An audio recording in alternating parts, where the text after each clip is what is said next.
Election commission के बाहर एहतजाज ना करो, ये बताओ 45,000 अरब का कर्जा क्यों लिया। विफाकी वजीर इत्तलात मरीम औरंगजेब का सवाल, कहा इमरान खान और शहबाज शरीफ के सऊदी अरब के दौरे में फ़र्क है। वजीर आज़म शहबाज शरीफ के साथ सिर्फ 13 लोग सऊदी अरब जाएंगे। वजीर आज़म ने कहा है कि जिसने जाना है वो ज़ाती खर्च पर जाएगा।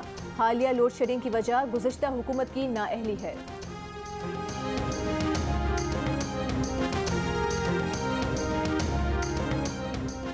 मुल्क को खूनरेजी और खाना जंगी से बचाना है तो 30 मई से पहले इंतखाबात का ऐलान कर दिया जाए। शेख रशीद की वार्निंग, कहा इंतखाबात का ऐलान ना हुआ तो इमरान खान ऐसी कॉल देंगे कि सारी कौम इस्लामाबाद में होगी। शिबली फराज ने कहा कि हुकूमत में कोई अखलाकी जुर्रत नहीं, जहाँ 4 लोग देखें कि कांपे टांगने लग जाती हैं। फारूक हबीब ने कहा कि इलेक्शन कमीशन के रास्ते कंटेनर्स लगाकर सील कर दिए गए। लाहौर में यास्मीन राशिद ने मुजाहिरीन से खिताब में कहा कि लोटों को फौरी तौर पर डी-सीट किया जाए।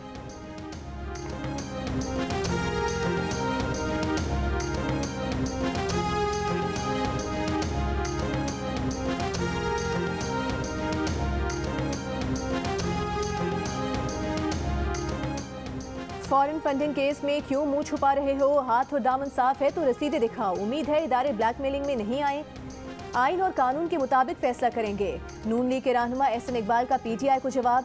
वज़ीर इत्तलात मरीम औरंगजेब ने कहा कि इलेक्शन कमीशन के सवाल पर इल्जाम लगाओ, घेराव की धमकियां दो, 8 साल भागते रहो।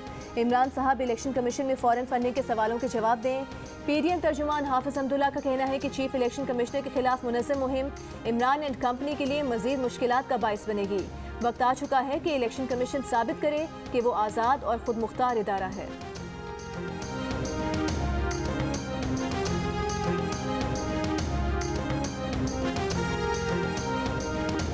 इलेक्शन कमीशन ने कहा है कि कौमी असम्बली के 20 मेंबरान के खिलाफ स्पीकर कौमी असम्बली ने डिक्लेरेशन 14 अप्रैल को चीफ इलेक्शन कमिश्नर को भिजवाए। इन डिक्लेरेशन पर इलेक्शन कमीशन में समाअत 28 अप्रैल को होगी। इलेक्शन कमीशन डिक्लेरेशन मौसूल होने के 30 दिन के अंदर इन पर फैसला करने का मजाज है। इलेक्शन कमीशन के जारी इलामी में कहा गया है कि सूबाई असम्बली के 26 मेंबरान के खिलाफ स्पीकर पंजाब असम्बली ने डिक्लेरेशन 20 अप्रैल को चीफ इलेक्शन कमिश्नर को भिजवाए। इन तमाम मेंबरान को 6 मई के लिए नोटिस जारी कर दिए गए हैं।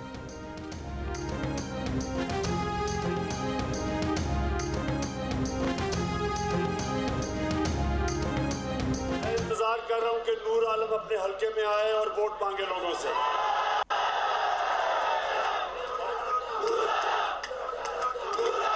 जिधर जिधर ये लोटे जाएंगे वोट मांगने के लिए, मैं इंतजार कर रहा हूं कि इनके लोग, इनकी आवाम इनसे क्या करेगी, मैं उसकी इंतजार कर रहा हूं।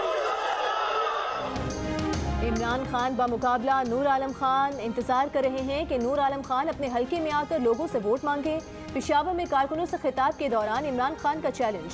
तहरीक इंसाफ के मुनहरिफ रुकन नूर आलम खान ने इमरान खान का चैलेंज सामने आते ही अपने हलके की तस्वीर शेयर कर दी।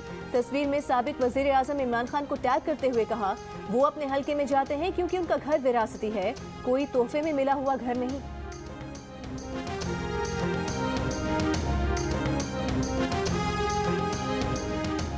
ईद उल फितर पर 2 से 5 मई तक तातीलात का ऐलान, नोटिफिकेशन जारी। वज़ीर आज़म शहबाज शरीफ को ईद उल फितर पर 3 छुट्टियों की समरी भिजवाई गई थी। वज़ीर आज़म ने ईद उल फितर पर 4 दिन छुट्टियों की मंजूरी दी।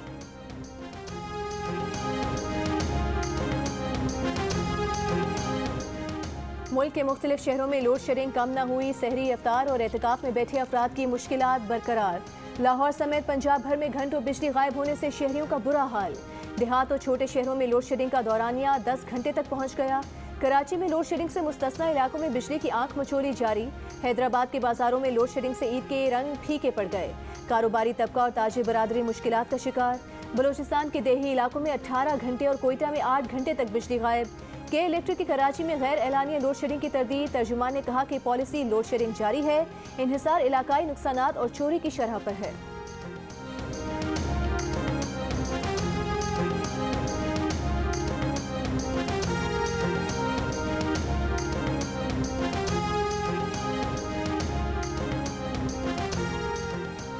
वज़ीर आज़म की 1 मई से मुल्क में लोड शेडिंग मुकम्मल ख़त्म करने की हिदायत। वज़ीर आज़म की ज़ेर सदारत बिजली की एलानी गैर एलानी लोड शेडिंग पर हंगामी इजलास। ब्रीफिंग में बताया गया कि 1 साल से ज़्यादा बंद पड़े 27 बिजली घरों में 20 को फ़ाल कर दिया गया। 20 बिजली घरों के दोबारा चलने से बिजली की पैदावार बढ़ी है। लोड शेडिंग की बड़ी वजह साबिक हुकूमत का ईंधन की बरवक्त फराहमी का मनसूबा ना होना है। मौजूदा हुकूमत ने 2 हफ्ते में ईंधन का इंतज़ाम किया।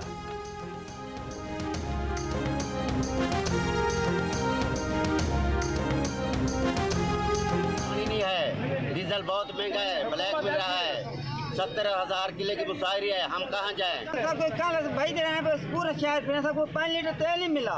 लाला ना तेल मिलते ना पानी है, ना पानी मिलता पे ना डीजल मिलता पे, ऐसे किधर जाएगा?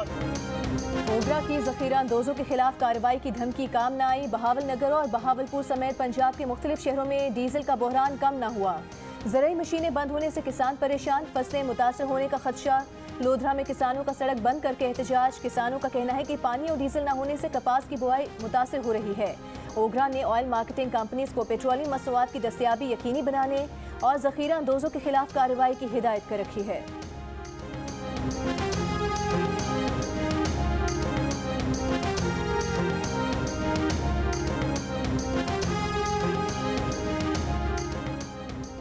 वफाकी वज़ीर ख़जाना मिफ्ता इस्माइल ने तहरीक इंसाफ पर तंज करते हुए कहा है कि इक़्तिदार के अंधों की अपोजिशन में जाते ही बेनाई लौट आई।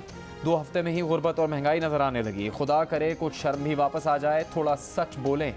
IMF से सख्त मुआहदों का जिम्मेदार इमरान खान को करार दे दिया। कहा कि महंगाई, लोड शेडिंग और मुआशी तबाही इमरान खान और उनकी टीम लाए, हम इसे ख़त्म करके दम लेंगे।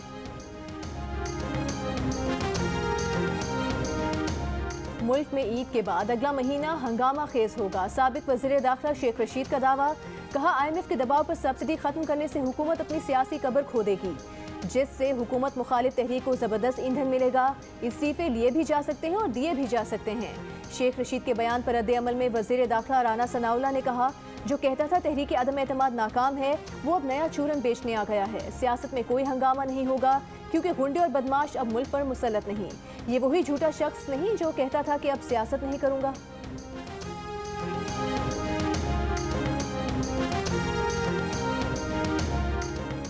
साबिक वज़ीर ख़ारजा और तहरीक इंसाफ के रहनुमा खुर्शीद कसूरी की जियो न्यूज़ के प्रोग्राम कैपिटल टॉक में गुफ्तगू। कहा, चीनी बाशिंदों पर हमला सोची समझी साजिश है।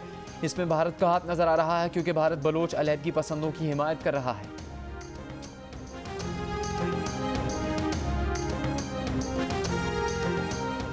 बिलावल भुट्टो जरदारी की ज़ेर सदारत पीपल्स पार्टी की CEC का ऑनलाइन इजलास। मरकजी क़यादत मुल्क के मुख्तलिफ हिस्सों से शरीक।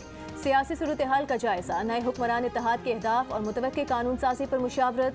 ज़राए के मुताबिक बिलावल आज इस्लामाबाद रवाना हो जाएंगे। कल बतौर वज़ीर ख़ारिजा हलफ उठाएंगे।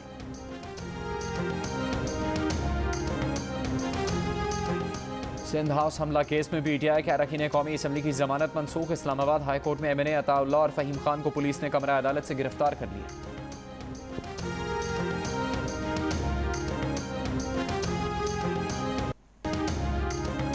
नून लीग के सेनेटर इरफान सिद्दीकी ने कहा है कि कारकर्दगी छोड़ें, ये देखें कि इमरान खान, असद कैसर और कासिम सूरी ने किस तरह आइन और अखलाकियात की धज्जियां बिखेरी, पंजाब असम्बली को किस तरह अखाड़ा बनाया, गवर्नर पंजाब क्या गुल खिला रहे हैं और सदर आरिफ अलवी क्या सुनहरी तारीख लिख रहे हैं। याद रखिए, इन सब ने आइन से वफादारी का हलफ उठा रखा है।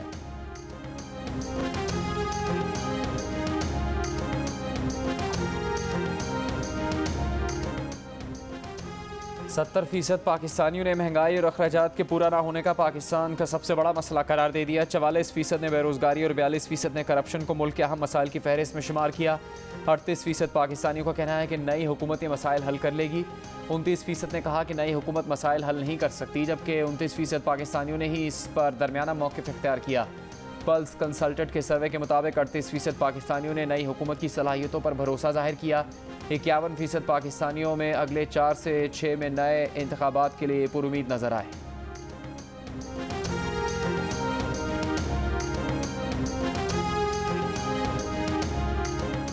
लाहौर की अदालत ने साबिक DG FIA बशीर मेमन को बेकसूर करार दे दिया। FIA ने अदालत में मौक़िफ़ इख्तियार किया कि बशीर मेमन किसी मुकदमे में मतलूब नहीं। बशीर मेमन ने जमानत की दरख्वास्तें वापस ले लीं।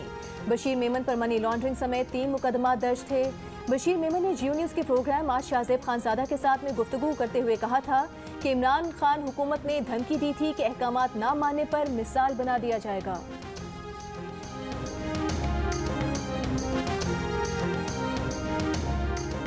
ट्विटर दुनिया के अमीर तरीन शख्स एलोन मस्क का हो गया। एलोन मस्क ने ट्विटर को $44 अरब में ख़रीदने का मुआहदा कर लिया। दुनिया की महंगी तरीन बिजनेस डील फाइनल हो गई। ट्विटर ने मस्क की $54.20 फ़ी शेयर में ख़रीदने पर पेशकश कबूल कर ली। मुआहदे के बाद एलोन मस्क ट्विटर के वाहिद सबसे बड़े शेयर होल्डर बन गए हैं। ये अब तक किसी भी प्राइवेट कंपनी को ख़रीदने का सबसे बड़ा सौदा है।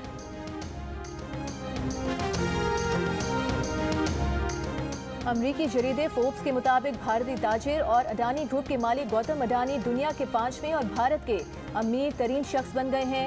59 साला गौतम अडानी के असासों की कुल मालियत 123.7 अरब डॉलर यानी 23,000 अरब रुपए से ज़ायद तक पहुंच गई।